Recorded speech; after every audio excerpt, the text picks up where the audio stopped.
IW continues to amaze me on the decisions they've been making here. Here's what they did in this recent update. We're going to go through a bunch of MW2 updates in this video, plus some Season 3 stuff as well, but we got to talk about this first. This week at MW2, we have Close Quarters Mosh Pit, All or Nothing, One in the Chamber, Himmelmet 24/7, Drop Zone, Third Person Mosh Pit, and then for Warzone 2, BR, Resurgence, Mini Royale Trios.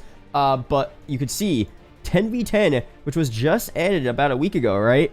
Already gone here. Carniantiro says, nah, no way you removed 10v10 right away. You guys actually removed 10v10. I'm so mad. LMAO exclusive ace. There goes my playtime. 10v10 was such a refreshing experience that rekindled my enjoyment and got me excited to play again. Some pretty bold words there. This was, again, something I talked about before MW2 even came out. It's one of the best features we saw, in my opinion, from Vanguard. Combat pacing, where you had the same maps, but just more players on those maps. If you had a large map, you could have 10v10, 12v12 in that game. It might have been higher than that as well. It made it super fast-paced, super fun. You could go for a ton of kill streaks. It was just a fun environment to have and to play on for Call of Duty. And for MW2 here, we started off the game with 6v6 on big maps, especially very slow-paced. Not what I like to play. Some maps are smaller than others, so you got to give them that. It's not always boring, and sometimes you do want a slower paced game. I don't want every game to be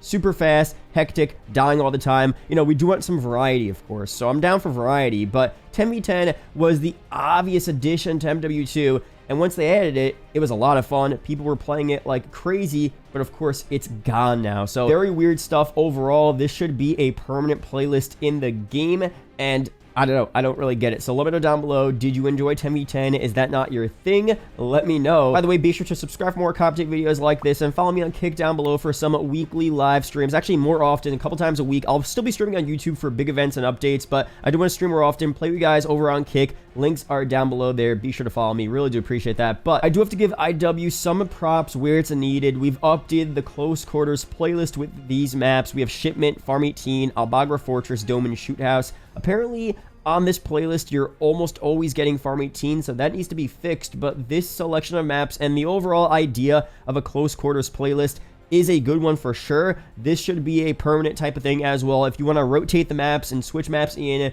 bring others out, I'm fine with that. That's okay, but a Close Quarters playlist should be a permanent one. 10v10, of course, should be a permanent one as well, and whatever else you want to do. And this leads into Season 3. What are their plans here? What leaks do we have right now about multiplayer content for Season 3? Will this be a reoccurring theme? Are they going to give MP some more love here? Are we going to see more traditional MP maps? Does 10v10 make more sense for future maps? A lot of stuff to go through here. So here again are the leaked MW2 maps, all of the maps we have left in the files of the game. We have some more info on this as well. I'll be talking more about this in future videos too, but just to run through them again very quickly, we have Ancient, Action Park, Cruise Crypto, Yellow Castle, Dogtown, Esports Gym, Biolab, Excume, Fallout, Luxury, Tenant, and Tokyo. Keep in mind as well, these are all code names, so these might not be the actual full names of the map, of course. The leaked name for Himmelmet Expo was Davos. Of course, it's not called Davos, but it is located in Davos, which is like the real-life area, so that's that there. There's going to be some similarity to the code name for the most part, but regardless, the map names don't really matter. It's more about the actual style, the layout of the map. Are we getting more Close Quarters maps? Are we getting larger maps? Because it's actually interesting. 10v10 is, I think, a good playlist for these larger maps. If their plan is to continue what they've been doing for at least the launch of MW 2019 and the launch of MW2, where most of the maps nowadays, even for Vanguard as well, are larger, not 3-lane, a lot of different areas to explore and run around and camp and do all different stuff. Those maps, especially with 6v6, tend to play a lot slower, which again is not bad for some games. I do like variety. I don't want every game to be super fast-paced. A lot of you guys, you know, like variety as well. But at some point, when every COD game I'm playing is super slow, I can't find anyone to kill. It takes forever to run from the spawn to the first A flag, to the middle of the map, to the B flag for domination, whatever game mode you're playing. it gets a bit annoying. It's just boring after a while, and it feels like I'm playing Battlefield on a huge map, which, you know, Battlefield isn't a bad game, but not really what I'm trying to play when I'm playing Call of Duty. So if all of these maps are super large again, or medium to large, 10v10 is almost a must playlist to have, because it's going to make those maps a lot more fun and playable for other people who want just a faster paced game. For them to take this out every so often and treat it like one of those playlists where you have it for a week, we don't see it for 2 weeks, we get it for another week, that's not really going to be optimal. It's not really going to be too good. If these maps are all close quarters or a lot smaller, similar to a lot of the MW 2019 DLC maps, those maps are actually a bit smaller than what we saw for the launch of that game.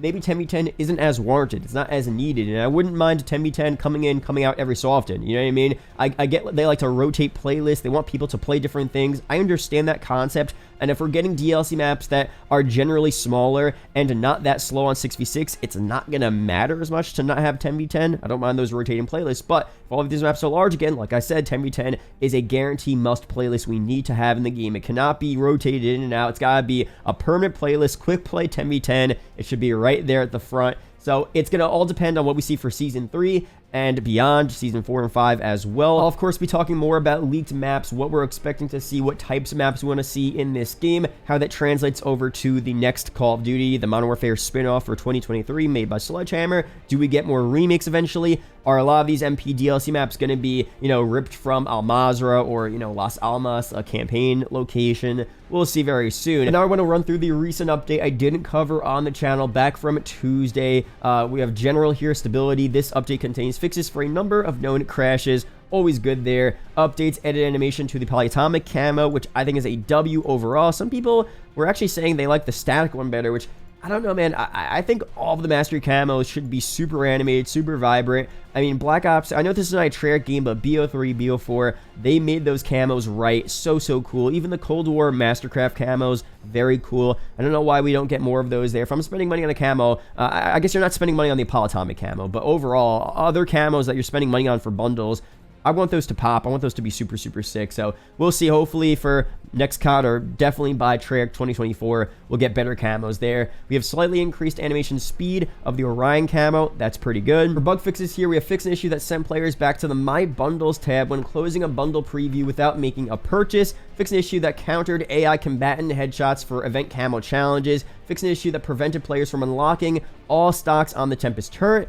Fixed an issue with disappearing buttons in one of the Admirgrad Raid Episode 1 encounters. Fixed an issue showing completed weapon challenges as locked when viewed from the weapon challenges screen. Fixed an issue that showed duplicate lock icons in the path of the Ronin challenges. Fixed an exploit in DMZ, allowing players to obtain an unintended amount of money by selling dog tags. Fixed an issue causing the Wasteland challenge progress to only track quad feed kills and not quad kills. Fix an issue affecting players' ability to edit saved custom mod blueprints in the Gunsmith. Fix an issue causing the magazine to not display on the Unchained Fury blueprint in DMZ. Fix an issue where using the equip weapon and open gunsmith options in the showcase weapon select while the favorite loadout primary is set to the riot shield can cause menus to load indefinitely. Fix an issue with faction missions list positioning in the pregame lobby. And finally, the Cast-Off 762 is now hidden in the ranked play loadout UI. So some bug fixes there. I don't think I've really experienced any of those, but sometimes it affects more people than others, other people more than me. So that's that there. Just want to run through that update, but overall, that's here for this video. Again, let me know down below, what do you want to see for Season 3? I'll be taking more of your guys' comments, putting them in my future. I already have a couple comments to put in my future videos, so if you guys have some good comments, good ideas of just content in general you want to see for Season 3 and beyond, maps, weapons, modes, stuff like that, let me know down below. Be sure to take the best ones, put them there. Again, be sure to join the Discord down below to play with me on stream, talk to other people on the channel, kick down below as well. Streams coming very soon. And that's pretty much it. Subscribe for more COD update videos like this. Shout out to the YouTube channel members as always. And I'll see you guys in the next video or live stream. Peace out, guys.